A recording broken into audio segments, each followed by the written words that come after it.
ciclo este que hemos comenzado de los padres de la iglesia, y que ya ustedes pues han recibido todo, que yo, como les dije bien, no es un curso de padres de la iglesia, porque un curso del padre de la iglesia duraría 3 o 4 años. Esto es sencillamente una introducción para que ustedes, se lo dije la semana pasada, para que ustedes hagan sus propias investigaciones, para que entren en el internet. En el internet están todos los padres de la iglesia. Ponen padres de la iglesia, o ponen padres, acuérdense que está dividido en padres, se los olvidó ya, padres apostólicos, padres griegos y padres latinos. María Marta es la única que lo tiene anotado, que lo dijo bien. Recuerden que están los padres apostólicos de los primeros 2 siglos, padres griegos, que se acuerdan que pusieron la apologética en los siglos 3 y 4, padres latinos de San Agustín. Ponen esos nombres y les salen. Y, por ejemplo, en este libro que si ustedes ven cómo está, todo manoseado. ¿Tú sabes por qué está manoseado? Que se le cayó la letra de aquí atrás. ¿Tú sabes por qué está manoseado? Porque está usado. Esas Biblias que yo veo nuevecitas puestas, quiere decir que jamás en la vida las usan. Por esto, este libro lo he agotado yo. Este libro es Padres Apostólicos, un libro de los Padres Apostólicos.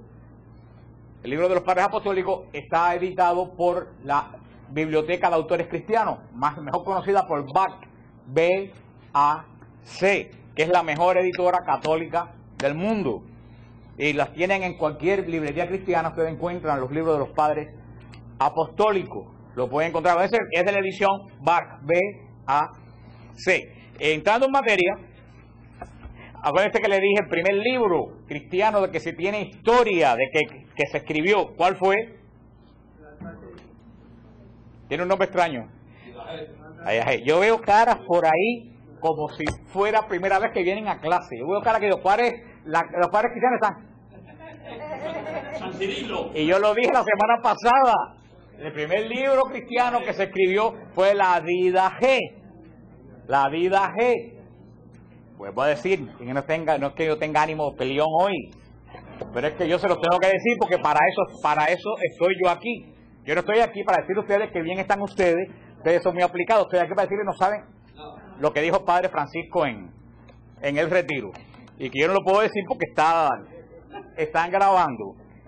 Si ustedes vienen los martes a las clases, toman las notas de los Padres Apostólicos y las notas se quedan puestas en un armario hasta el próximo martes, en la vida, como dicen en Colombia, naná y cuca, en la vida van a aprender absolutamente nada. Pero bueno, yo lo aprendí, porque aunque ustedes no crean, yo sacando estos datos estoy aprendiendo también. Si ustedes vienen a perder el tiempo, bienvenido sea. Pero les voy a decir, y cuando pregunten martes que viene cuál fue el primer libro, va a haber gente que va a estar así. El primer libro que se escribió es la Didache, que se pronuncia también Didache. Se puede pronunciar de las dos formas. Se escribió en el año 45, es anterior posiblemente a los evangelios, pero originalmente estaba en el canon de los libros apostólicos y se leían en las misas. ¿Por qué la Didache se quitó? Porque no había certeza de que había sido escrita por los apóstoles. ¿Tiene errores? No, en absoluto. Los libros apócrifos tienen errores. Algunos sí y otros no. Hay libros apócrifos muy buenos, no tienen errores ninguno. ¿Que por qué no están en el canon? Porque no hay certeza que lo escribieron los apóstoles. Si la iglesia fuera tan maquiavélica, tan sinvergüenza, como dicen los protestantes, hubiera puesto en el canon, en el siglo III, hubiera puesto en el canon del Evangelio, el Evangelio de María. Hay un evangelio que se llama el Evangelio de María, ¿ustedes lo saben? Sí. Y que no tiene error ninguno. Y que ahí está el nombre de San Joaquín, de Santa Ana. En algún lado está la Biblia San Joaquín y Santa Ana. No, está en ese evangelio. En el protoevangelio de Santiago. También el protoevangelio de Santiago, porque es el Evangelio de María. Si la iglesia hubiera sido tan mala, hubiera puesto el Evangelio de María como libro canónico y todos los protestantes tuvieran en su Biblia, en la Reina Valera, un evangelio que diría Evangelio de María. Pero la iglesia, para tener doctrina mariana, no le hace falta falsificar nada. Y por eso la iglesia dijo, el Evangelio de María no tiene errores, pero no fue escrito por los apóstoles. Por lo tanto, no puede estar en el canon apostólico. La Didache no está en el canon, es un libro apócrifo porque este no está en los cánones del Evangelio, pero sin embargo no tiene error ninguna doctrina. Vamos, no podemos leerla completo, le voy a leer algunos versículos de la Biblia G para que ustedes vean cómo pensaban los cristianos del año 45 de nuestra era. ¿A cuántos años de la ascensión de Cristo? A 12 años de la ascensión de Jesucristo. Tengan esto en claro, 12 o 22 años, porque se calcula entre los años 35 y 45, entre 12 y 20 años de la ascensión de Jesús. ¿En qué año estamos? En el 2007. ¿Ustedes se acuerdan lo que hicieron en 1987? Es un año que está ahí. Bueno, pues cuando se escribió este libro, era más o menos de los del año 87 ahora. ¿Qué es lo que quiero decir con esto? Que estaba muy reciente. Ahí estaban vivas toda la gente que convivieron con Jesús. Estaba todo muy vivo. Por ejemplo, en la doctrina de los 12 apóstoles, que es como se llama este libro de la Didache,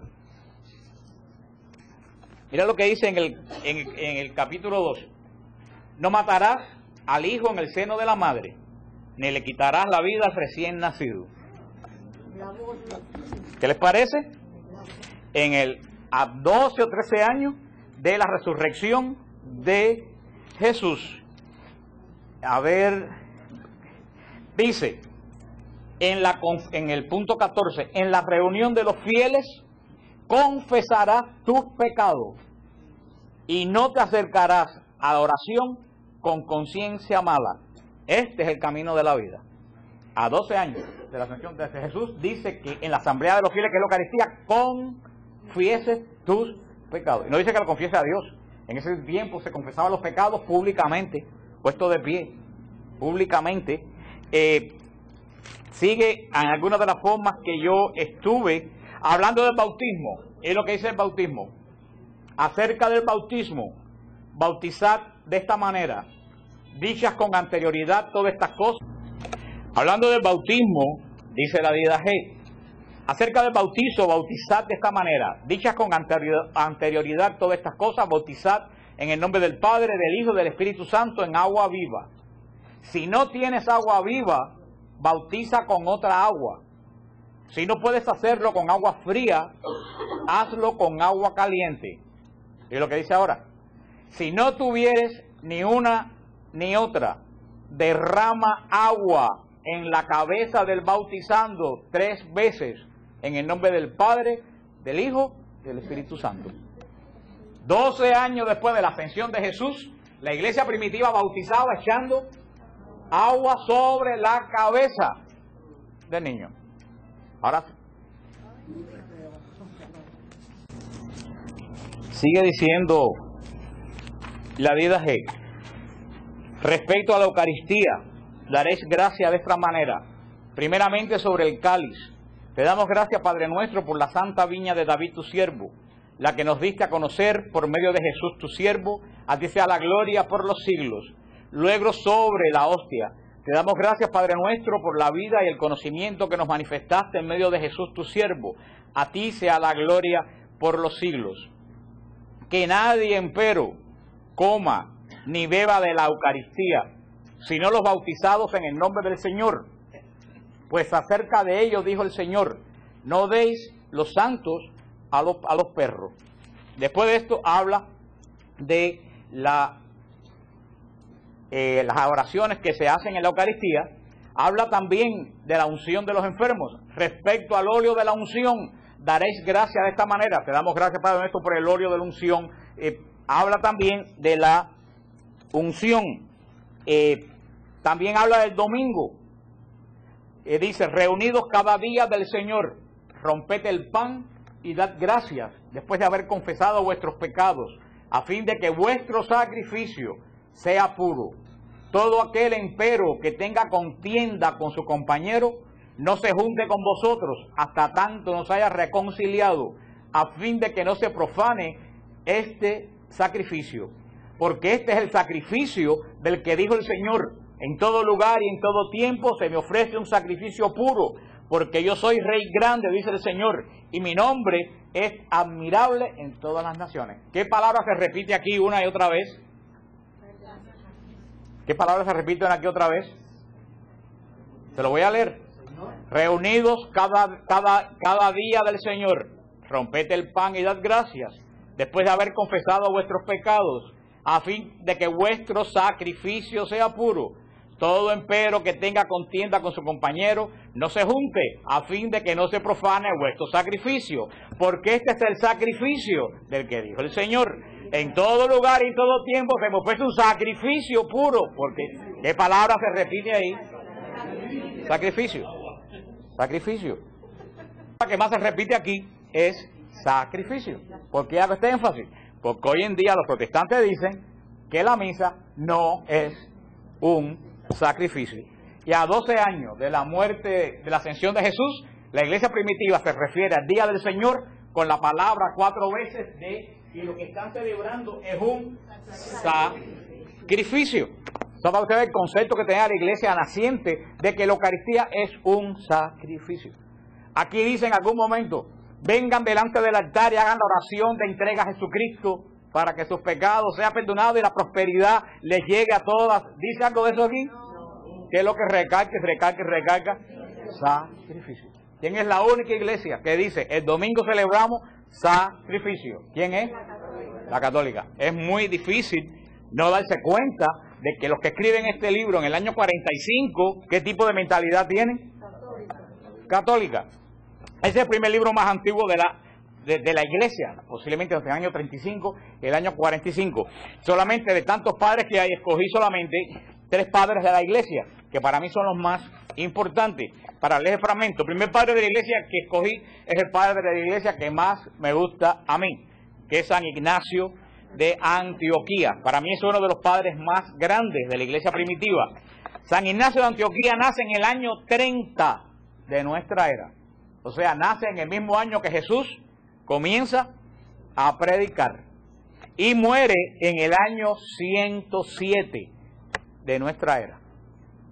Nace en el 30, muere en el 107. Su fiesta se celebra el 17 de octubre. San Ignacio de Antioquía fue discípulo directo, se sentó y escuchó la doctrina de San Pablo y de San Juan el Apóstol. San Juan el Apóstol y San Pablo nada más y nada menos que fueron los maestros de San Ignacio de Antioquía y fue el sucesor de San Pedro en la diócesis de Antioquía. San Pedro fue obispo de Antioquía antes de ser obispo de Roma. Cuando Pedro se va a Roma, quien sucede a Pedro en el obispado de Antioquía es nada más y nada menos que San Ignacio. Fíjense la importancia de este hombre. Oyó hablar a Juan, oyó hablar a Pablo y fue investido obispo por Pedro. Estamos hablando de un hombre apostólico.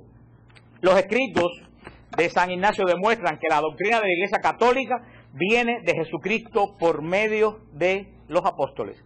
¿Qué es lo que de lo que va a hablar San Ignacio de Antioquía? De la Eucaristía, de la jerarquía, de la obediencia a los obispos, de la presidencia, la preeminencia de la Iglesia de Roma, de la virginidad de la Virgen María y del privilegio de morir mártir por Cristo.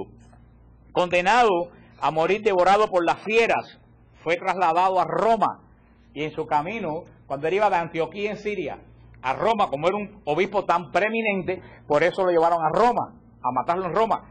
Según fue pasando, él iba escribiendo cartas a las iglesias por donde él se detenía a dormir una noche. Estas son las cartas que están aquí.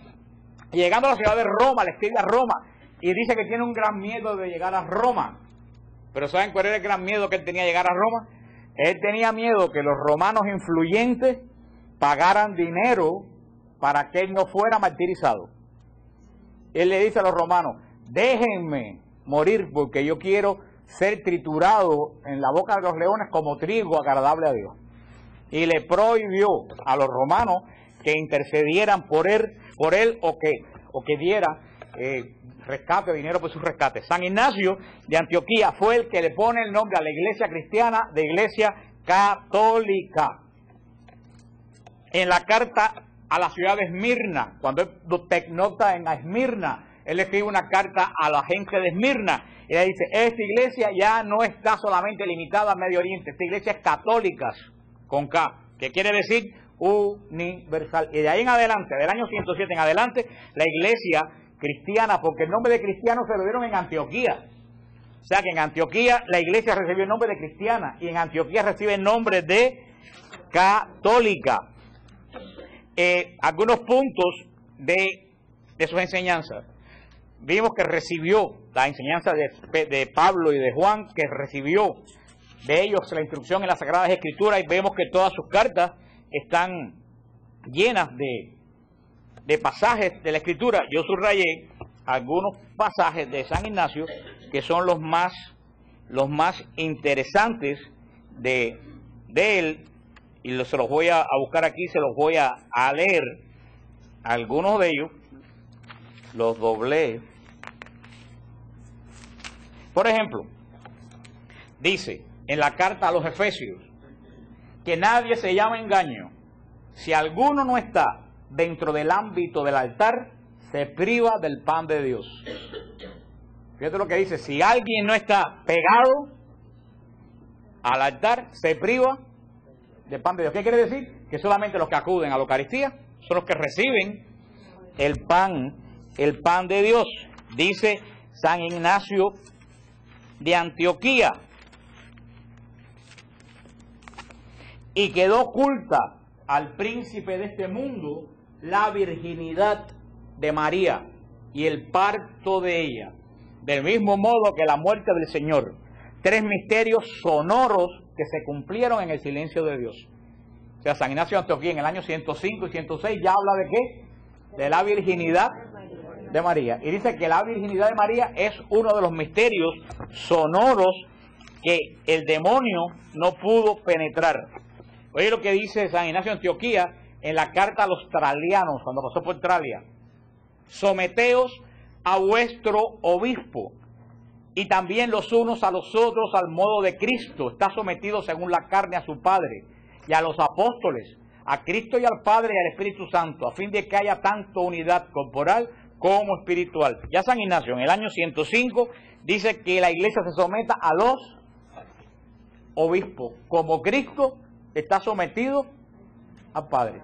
Dice en la carta a los tralianos también: ahora que por vuestra parte todos sabéis también de respetar a los diáconos como a Jesucristo, lo mismo digo del obispo, que figura del Padre, y de los presbíteros, que representan el Senado de Dios y la alianza o colegio de los apóstoles. Si quitan a estos 3, no hay iglesia. Oye, ya San Ignacio, vimos que habló de la virginidad de María. Ahora habla obispo, presbítero y diácono. Las 3 órdenes de la iglesia que existen hoy. Esas 3 órdenes de la iglesia existían en el año 105. ¿Y qué es lo que dice San Ignacio de Antioquía? Si quitan a los obispos, a los presbíteros y a los diáconos, no hay iglesia. Tan sencillo, lo voy a repetir. Si quitan a los obispos, a los presbíteros y a los diáconos, no hay iglesia. A ti te vienen, ahí ven a mi iglesia que es la de Cristo, tú dices, ¿tienen obispo? No. ¿Tienen presbítero? No. Hermano, entonces ahí no hay iglesia. Eso lo dice San Ignacio en el año 105-106.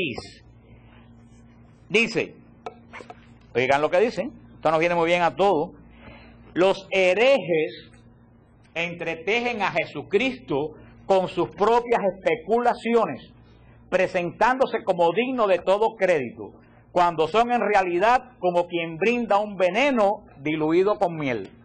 Ay, hermano, esto parece que lo escribieron ayer. Dice, los herejes vienen y dejan caer, ¿qué cosa? No, dejan caer cosas cristianas, pero junto con el mensaje cristiano, enganchan el veneno.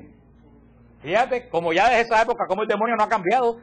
Si llegan así, ay, porque somos cristianos, creemos en el Espíritu Santo, y cuando vienes a ver te empiezan a echar oye, pero la Virgen María no tuvo una pila de hijos, oye, el Papa, eso no, los santos, eso es idolatría. Primero vienen disfrazados de cristianos. Dice, el que está dentro del altar es puro, mas el que está fuera del altar no es puro. Quiero decir, el que hace algo a espalda del obispo y de los presbíteros no es puro, su conciencia está sucia. Eso nos viene hasta el día de hoy a todos nosotros muy bien. En la carta de San Ignacio a Roma, en el saludo de la carta a Roma, dice: a la iglesia que alcanzó misericordia en la magnificencia del Padre Altísimo y de Jesucristo, la que es amada y está iluminada por voluntad de aquel que ha querido todas las cosas que existen según la fe y la caridad. Iglesia, además, que preside en la capital del territorio de los romanos, digna ella de Dios, digna de todo decoro, digna de toda bienaventuranza, digna de alabanza, digna de alcanzar cuanto desee, digna de toda santidad. Ojo, y puesta a la cabeza de la caridad, seguidora que es de la ley de Cristo y adornada con el nombre de Dios.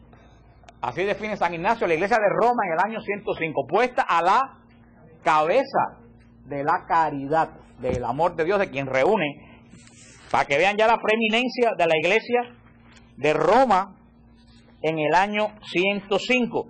Pero hay más.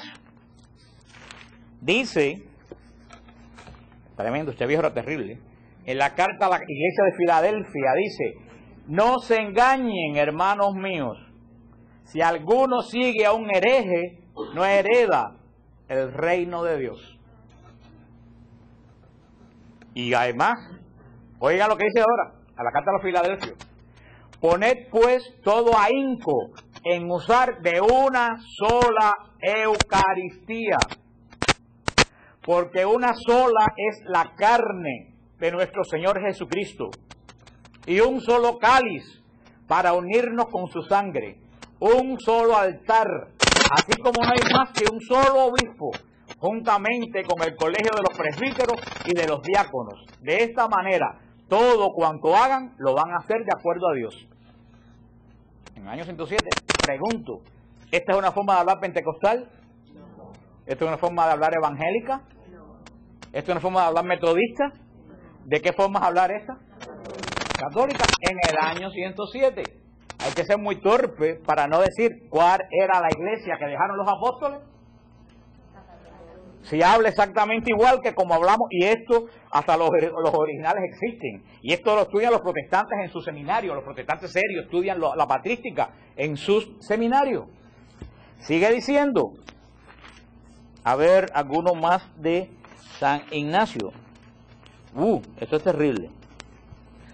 En la carta a la iglesia de Esmirna: apártanse también de la Eucaristía y de la oración, dice, de los herejes, porque no confiesan que la Eucaristía es la carne de nuestro Salvador Jesucristo, la misma que padeció por nuestros pecados, la misma que por su bondad resucitó el Padre. Así estos herejes, los que contradicen este don de Dios, se mueren y perecen entre discusiones. ¿Cuánto mejor les sería, en vez de discutir, que celebraran la Eucaristía para que resuciten el último día? ¿Qué les parece? Dice, los que se han apartado de la iglesia se pasan la vida entera metidos ¿en qué? En discusiones. Más le valdría que comulgaran para que resuciten en el último día. Bueno, esta doctrina es más fuerte todavía que cualquier doctrina católica de hoy, porque fíjate que todo lo que se mueve en la doctrina de San Ignacio, que vuelvo a decir, discípulo directo de San Juan el apóstol, no de cualquiera. San Juan el apóstol, el que puso la cabeza en el pecho de Jesús, el que se llevó para su casa, y el que cuando salió Pedro caminando con Jesús, Juan siguió atrás. ¿Se acuerdan que Pedro dijo, y ese? Y le dijo, dice, yo quiero que se quede hasta que se acabe el mundo, ¿a ti qué? O sea, Juan Bautista oyó lo que Pedro y Jesús conversaron entre Galilea y la Ascensión. O sea, tenemos la certeza, y estando Juan vivo, él escribe esto. Tenemos la certeza que esta doctrina que tenemos aquí es la doctrina que Juan recibió ¿de quién? De Jesús. Fíjate lo que dice la carta a los Hermeniotas: donde quiera que aparece el obispo, allí esté la muchedumbre, al modo que donde quiera que estuviere Jesucristo, esté la iglesia católica. Aquí cuando aparece por primera vez la palabra católica. Sin contar con el obispo, no se puede bautizar ni celebrar la Eucaristía. Hermano, lo mismo que ahora. Si un sacerdote viene a una diócesis, tiene que pedir permiso al obispo para celebrar. Eso mismo se hacía en el año 105, y si él lo escribe, quiere decir que esto era ya práctica común en esa época. Pudiéramos leer más de San Ignacio de Antioquía, pero creo que con esta muestra que le he dado, la Didache del año 35 o 45 habla de bautismo con agua en la cabeza, habla de la Eucaristía, habla de la confesión de los pecados. ¿Qué doctrina es esa? Católica. San Ignacio de Antioquía, que nace en el año 30, se cría, porque si fue obispo en los años 80 y pico, era obispo ya, quiere decir que se tiene que haber ordenado jovencito de sacerdote en los años 50, 60, tiene que haber sido ya presbítero de nuestra era. San Ignacio de Antioquía, que recibe la doctrina de Juan el Bautista, de Juan el Apóstol y Pablo, habla de la Eucaristía, de la virginidad de María, de las tres órdenes de la Iglesia, de cómo no se puede celebrar nada sin permiso del obispo. ¿Qué doctrina es esa? Católica. San Justino Mártir. Justino Mártir es el padre apologista griego más importante del siglo II y una de las personalidades más grandes de la literatura cristiana. ¿Dónde nace Palestina? ¿Dónde nace San Justino Mártir? En Palestina.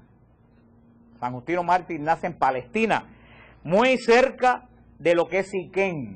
¿Se acuerdan Siquén? ¿Dónde está Siquén? En Samaria. El pozo de Jacob, en Samaria. San Justino nace en Samaria, luego entonces debe ser descendiente de los samaritanos, de cultura, posiblemente de cultura griega. Llega a Roma durante el reinado de Marco Aurelio, en el año 138 al 161, y allí funda la primera escuela de filosofía cristiana, de la cual se conoce.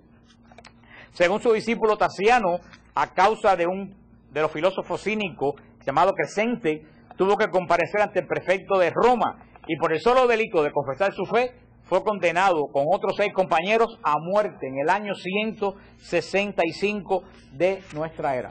San Justino Mártir murió, dio su vida por Jesús, pero él dejó 2 escritos de apologética dedicados al emperador, explicándole al emperador Antonino Pío, que no persiguió mucho a los cristianos, muy poca persecución hubo, era un hombre bastante tolerable, y San Justino Mártir le dio la obra de convencer a Antonino Pío de qué cosa era el cristianismo. Pues acuérdense lo que yo les dije cuál era la calumnia principal de los cristianos, que se comían a los niños en sus ceremonias. Y oye lo que escribe San Justino Mártir en el año 155 de nuestra era.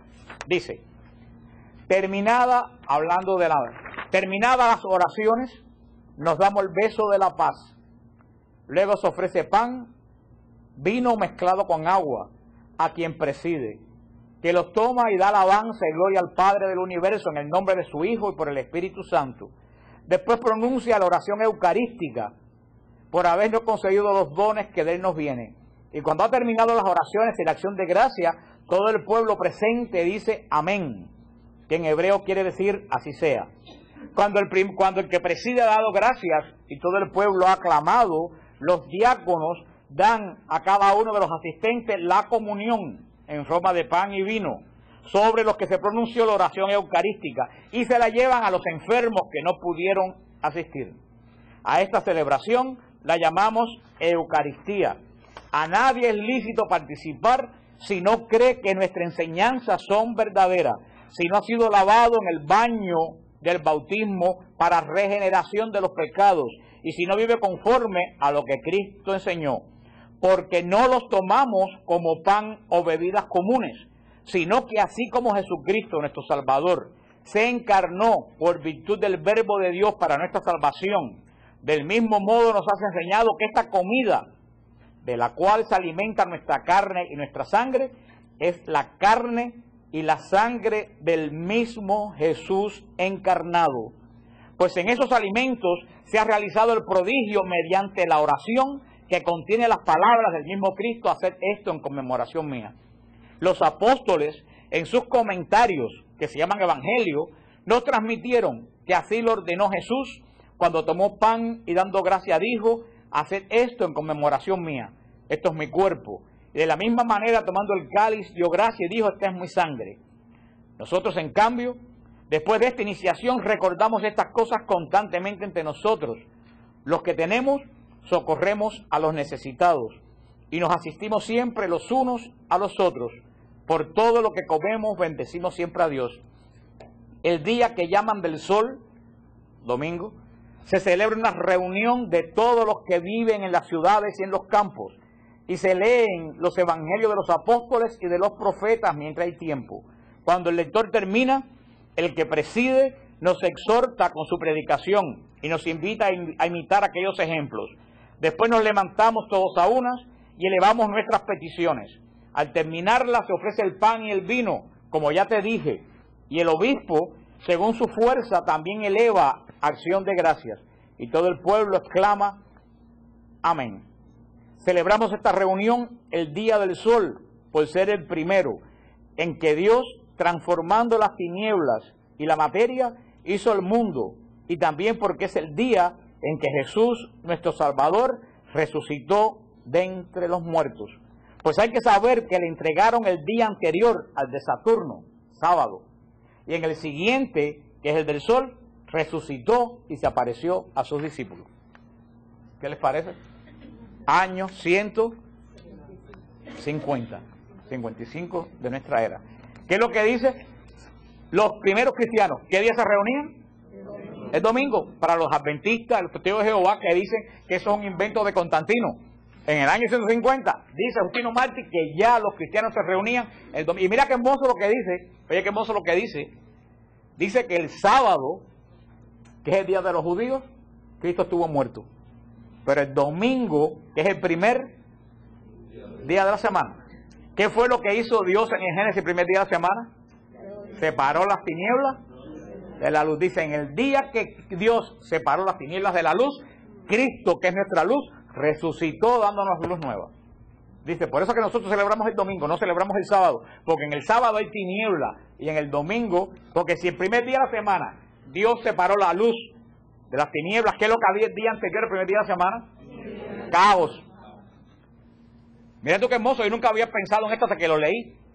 ¿Por qué celebraban el domingo? Dice, nosotros lo celebramos porque es el día de la resurrección, lo celebramos porque es el día que se separó la luz.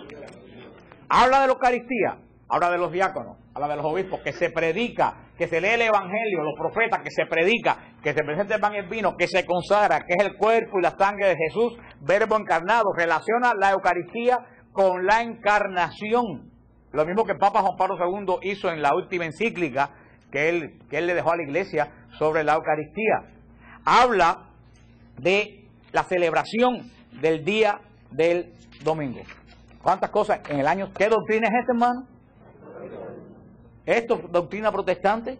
¿Hay aquí algún asomo de pandereta o de gente descansando en el espíritu o de prosperidad? ¿O hay aquí algún ejemplo de ven y haz la oración de fe para que te entregues a Jesucristo y seas salvo? ¿Algo de eso se menciona aquí? ¿Algo de eso menciona San Ignacio de Antioquía? ¿Algo de eso dice la Didache? No, para que vean que todo el protestantismo es un invento del siglo XX, ese que conocemos en las esquinas. No estoy hablando del protestantismo histórico. En el diálogo con Trifón, es una persona a quien él le escribe, dice, la ofrenda de flor de harina, señores, proseguí, que se mandaba ofrecer por los que se purificaban de la lepra, era figura del pan de la Eucaristía, que nuestro Señor Jesucristo mandó ofrecer en memoria de la pasión que Él padeció por todos los hombres, que purifican su alma de toda maldad, a fin de que justamente demos gracias a Dios por haber creado el mundo y cuanto en Él hay por amor del hombre, por habernos librado de la maldad en que nacimos. Fíjate, vuelvo otra vez, San Justino, a ligar, ¿qué cosa? La creación con la Eucaristía. Otra, se me pasó, otra cosa que también menciona San Justino aquí en su apología es el bautismo. Dice, solamente acceden a la Eucaristía aquellos que han sido regenerados por el agua del bautismo. No dice aquellos, como dicen los protestantes, que el bautismo es simbólico para hacer profesión de fe. No dice aquellos que hicieron, dice aquellos que fueron regenerados. Cuando tú te bautizas, tú te regeneras. No es una simple profesión de fe, es que Cristo genera en ti vida nueva. Esa es la doctrina del siglo I y II. El último que escogí El último que escogí, con eso terminamos, ya casi estamos en tiempo, es otro de los grandes padres de la iglesia. ¿Quién es San Ireneo de Lyon? San Ireneo de Lyon, todo el mundo piensa que es francés, pero San Ireneo de Lyon se educó en Esmirna, una de las iglesias de la cual era obispo Juan el Apóstol, de las que se menciona en el Apocalipsis. San Ireneo nació en el año 177. ¿Cuál es la importancia de San Ireneo? Es que fue discípulo de Policarpo. Policarpo es uno de los padres de la iglesia también, y la característica de Policarpo es que Policarpo fue instruido para su bautismo, para su presbiterado, por San Juan el Apóstol. Así que Policarpo, el obispo Policarpo, recibió la instrucción bautismal y presbiteral ¿de quién? De Juan el Apóstol. Y Ireneo es discípulo de Policarpo. O sea, tenemos esta tradición que solamente viene de Juan a Policarpo y de Policarpo a Ireneo.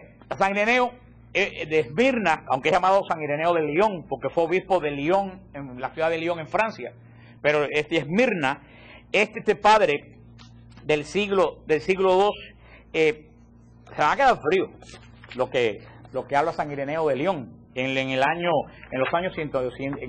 200 más o menos. Le voy a leer. Esto que le voy a leer no lo dice Juan Pablo II, no lo dice San Luis María Griñón de Montfort, lo dice Ireneo de Lyon en el siglo II. Estoy aclarando, y eso está escrito y eso se guarda y eso no es invento, eso es original. La vocación de María halla su lugar en la economía de la salvación. María al servicio de la encarnación. Dice San Ireneo que propiamente no hay herejías mariológicas, porque todo el misterio de María está al servicio de su Hijo Jesucristo. Hermano, estamos hablando del siglo II.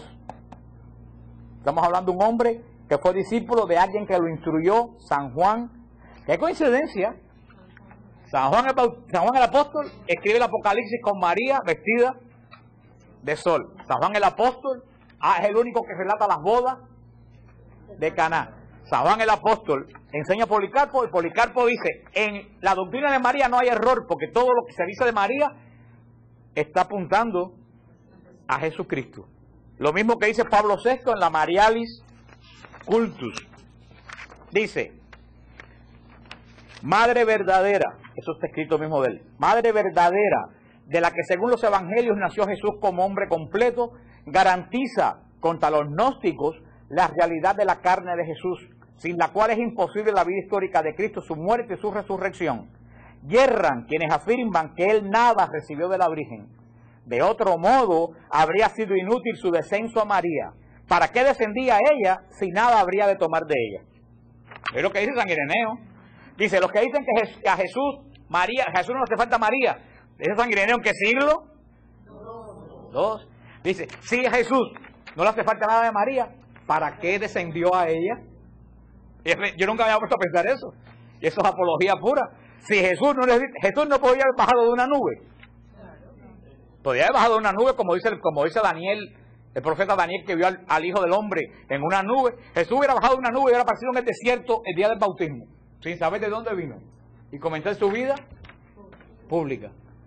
Si él necesitó de María, es porque necesitaba algo de María. Y lo que necesitaba de María, lo recibió, lo mantuvo. Esto es una lógica que a mí nunca se me había ocurrido hasta antenoche estudiando. Dice, todos los signos que el Evangelio nos ofrece de la real humanidad de Jesús son una prueba de que este es el Hijo de Dios, Señor nuestro, verbo existente del Padre, e Hijo del hombre, porque es Hijo de la Virgen María. Porque el Hijo, al hacerse carne, debía recapitular en sí lo que había caído. Esto es la humanidad heredera de Adán. El hecho de nacer realmente de María es la prenda de que él es hijo y descendiente de Adán, cuya simiente había de asumir para poder transformarla en lo que es él como hijo de Dios. Oigan lo que dice ahora, por eso la carne de Jesús es la misma carne de María, hija de Adán. Vuelvo a repetir, siglo II. Para los protestantes que hoy hasta han buscado formas científicas para decir que el bebé no recibe nada de la carne ni de la sangre de la madre. Hasta eso han hecho escrito en el internet. San Ireneo en el siglo II dice que la carne de Jesús es la carne de María, porque la carne de Jesús es la carne de Adán que viene a él a través de María. ¿Qué a usted le parece eso? Dice en el 7.1.2, María Virgen es el signo que el Padre eligió para revelar la divinidad de su Hijo y de su intervención salvífica directa en la historia del hombre. Aquí está hablando de la María Virgen. Ahora él hace esto es muy famoso lo que les voy a decir ahora. El paralelismo que hace San Ireneo entre Eva y María. Dice, Eva era aún virgen, aunque tenía esposo. María era virgen, pero casada con José. Eva fue seducida para hacer el mal. María recibe la buena noticia del bien. Eva, un ángel la seduce. ¿Qué ángel? El demonio. A Eva la seduce un ángel. ¿Qué ángel? El demonio. A María la seduce un ángel. ¿Qué ángel? Gabriel. Eva desobedece. María obedece. Eva, causa de muerte para ella y sus descendientes. María, causa de salvación para ella y la raza humana. Eva ató la libertad del hombre. María libera al hombre de la atadura. Eva, de su desobediencia procede de su falta de fe. María, su obediencia procede de la abundancia de su fe. Eva, al desobedecer, huye de la presencia de Dios. María, al obedecer, atrae a Dios a su seno. Eva, por una virgen, la raza humana fue sentenciada a muerte. María, por una virgen, los humanos recibieron la vida. Eso lo dijeron en el siglo II. Mejor que lo que hubiera dicho Juan Pablo II y San Luis María Griñón de Montfort. Esa doctrina está en la iglesia desde la época apostólica. Ireneo está convencido que la doctrina de los apóstoles sigue manteniéndose sin alteración en la tradición y en las normas de la fe. Ireneo pone las bases de lo que hoy la iglesia cree de lo que es el pecado original. Lo que hoy conocemos como pecado original, que San Agustín después lo desarrolla, es San Ireneo, quien dice San Ireneo, que nuestros primeros padres, creados a imagen y semejanza de Dios, perdieron la semejanza, pero conservaron la imagen. Fíjate, dice San Ireneo, el hombre es creado a imagen y semejanza de Dios, perdió la semejanza, pero mantuvo la imagen. Dice, el hombre hecho de barro de la tierra es elevado al paraíso, al cielo, pero después por el pecado es expulsado a la tierra de nuevo. Así en el paraíso estuvo equidistante de la tierra y del cielo, explicando así el reinado del hombre sobre la tierra. El paraíso no admite el pecador, por eso fueron expulsados. Él pone la base del pecado, y ahora le voy a decir algo que se van a asombrar. No lo voy a decir de qué hablo, se lo voy a leer. Quiero decirle que yo aprendí junto con ustedes esto, porque yo sabía un poco. Yo pensaba que San Ireneo era francés del siglo IV. Reconozco mi ignorancia, por eso yo aprendo junto con... Oiga, lo dice Ireneo. Su extensa y completa refutación de las diferentes doctrinas gnósticas ha sido recordada con ocasión del redescubrimiento del texto falso llamado Evangelio de Judas.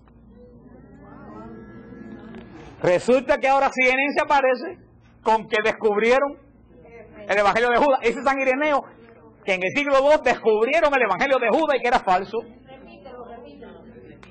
Lo voy a leer. Y se aparecen aquí como que va a temblar la iglesia porque se descubrió el Evangelio de Judas. Su extensa y completa refutación de las diferentes doctrinas gnósticas ha sido recordada ahora con ocasión del redescubrimiento del texto pseudoepigráfico llamado Evangelio de Judas. Y sigue diciendo San Ireneo. Dicen que Caín nació de una potestad superior. Eso es lo que dice Ireneo, que dice el Evangelio de Judas. Dicen que Caín nació de una potestad superior y se profesan hermanos de Saúl, Coré, los sodomitas y todos sus semejantes. Por eso el Hacedor los atacó, pero a ninguno de ellos pudo hacerle mal, pues la sabiduría tomaba para sí misma lo que ellos habían nacido de ella. Y dicen que Judas el traidor fue el único que conoció todas estas cosas exactamente, porque solo él, entre todos, conoció la verdad para llevar a cabo el misterio de la traición. Para ello, para probar esto, muestran un libro de su invención que llaman el Evangelio de Judas. Para que venga CNN a decir que descubrieron el Evangelio de Judas y que ahora la iglesia se va a estremecer. Y no sabe que esto está descubierto, que es del siglo II. Pero ¿de qué hablan ellos? Dice, ya terminando, oigan lo que dice sobre la tradición. Dice que la escritura, Ireneo, nace de la tradición de la iglesia y que a su vez le da origen, y que la tradición surge de la predicación apostólica. Y él dice, los apóstoles confiaron la predicación a las iglesias que fundaron y éstas la custodian desde el principio, de manera que es preciso acudir a ellas para conocer la doctrina original de Cristo.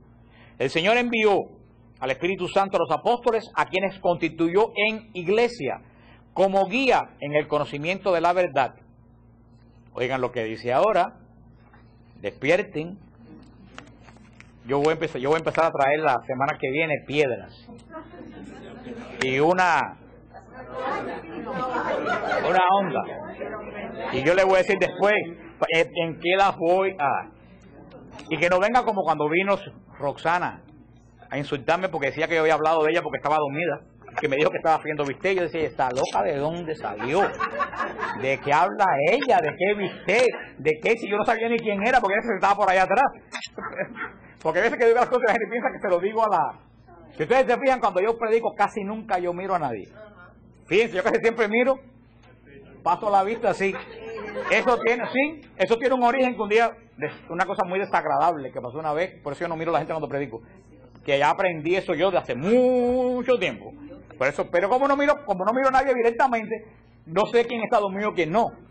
Yo lo digo porque siento las vibraciones de que hay gente, como me dice una vez Arturo, que estaba orando por un muchacho, dice, mira, está descansando en el espíritu. Y digo, espérate, yo nunca he visto a nadie que descanse en el espíritu y ronque. Ese se durmió. El tipo lo que estaba durmiendo, pues decían, mira, está descansando en el espíritu. Bueno, pero oigan lo que dice San Ireneo. ¿En qué siglo? Oigan lo que dice. Ningún individuo tiene derecho a arrogarse la asistencia del Espíritu Santo para enseñar la doctrina que bien le plazca. Esto equivaldría a someter la verdad divina a sus propias ilusiones e intereses.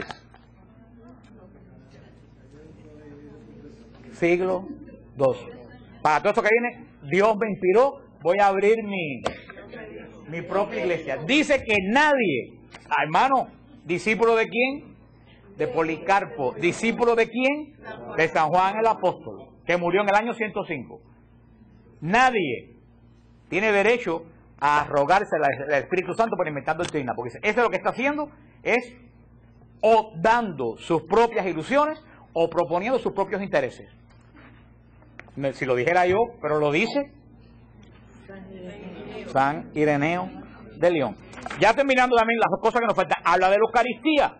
Muy claramente nos da una explicación que no se las voy a leer, muy extensa, sobre la raíz de la Eucaristía en el pacto con Dios.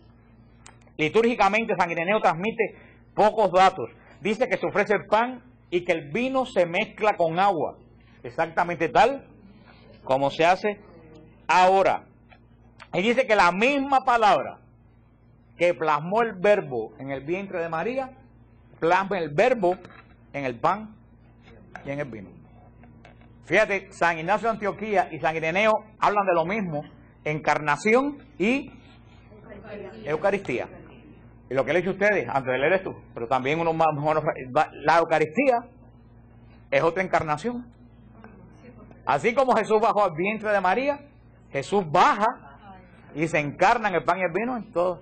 Y toda Eucaristía es otro nacimiento, porque así Jesús nació en Belén.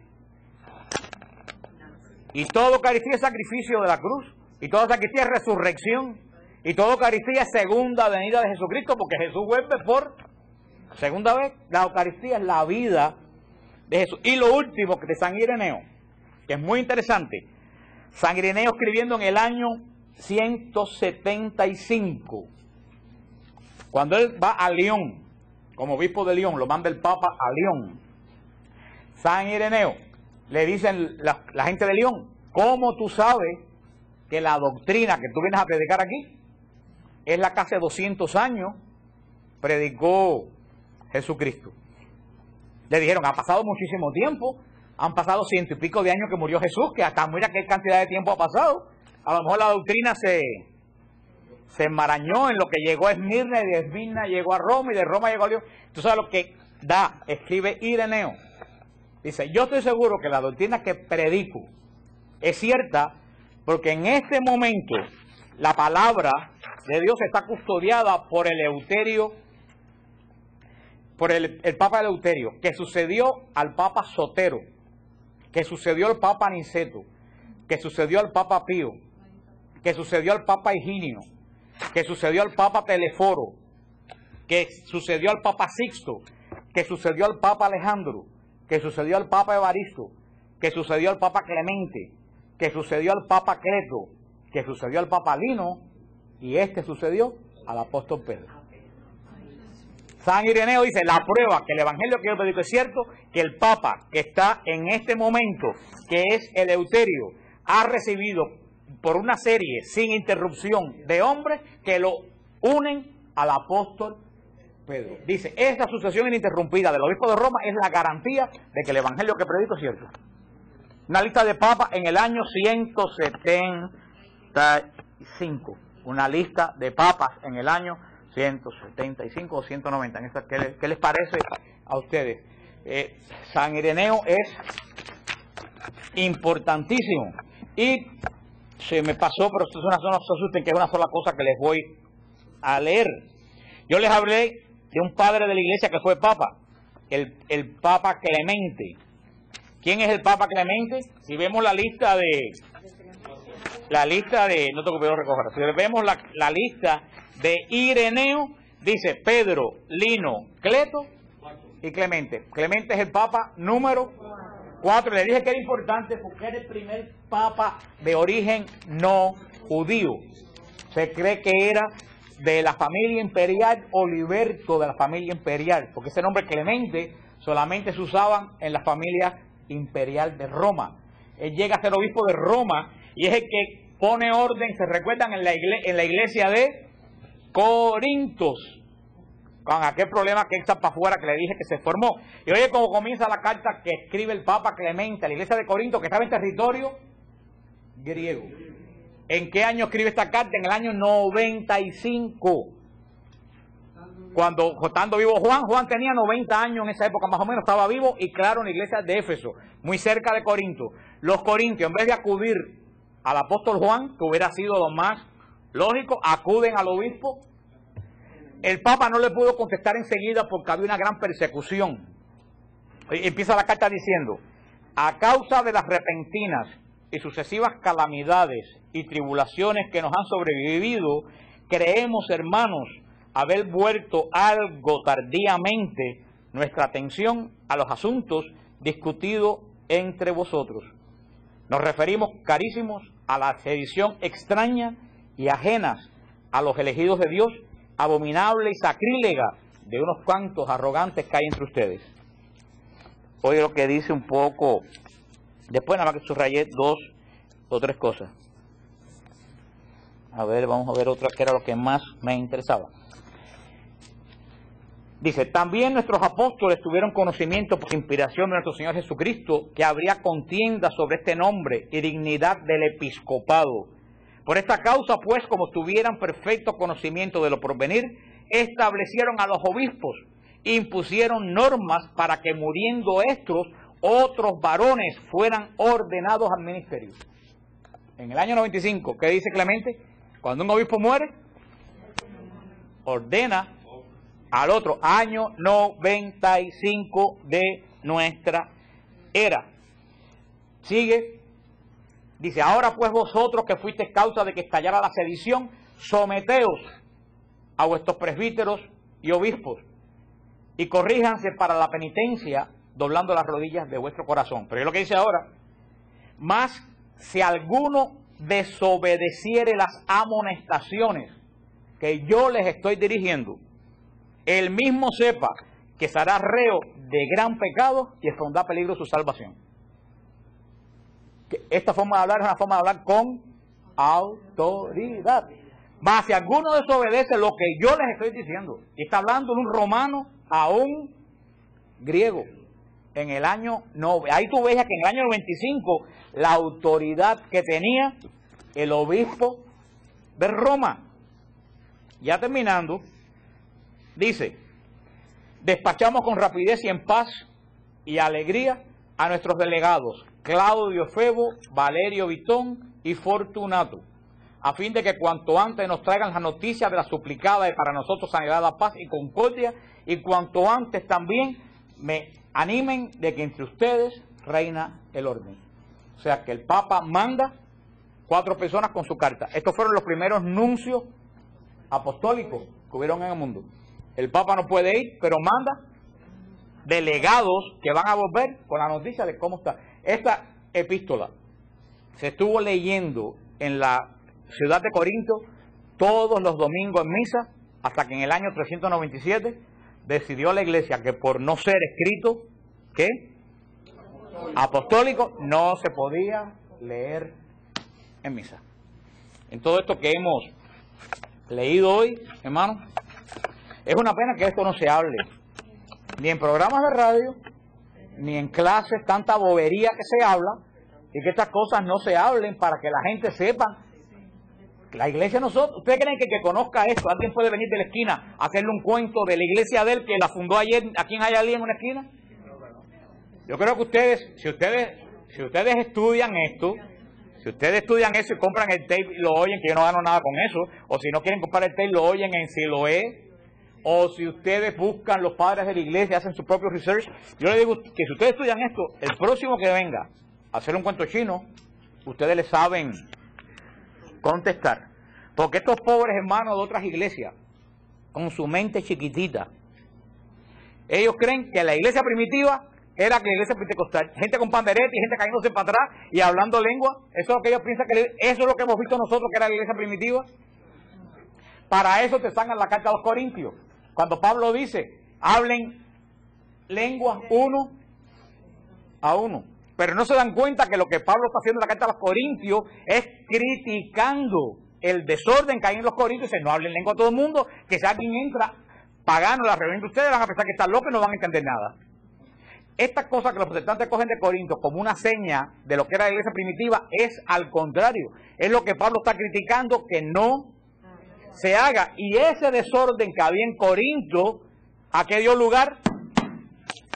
A la carta del Papa Clemente, que empezó por el desorden litúrgico y terminó votando a los obispos y a los presbíteros. Porque así es como es.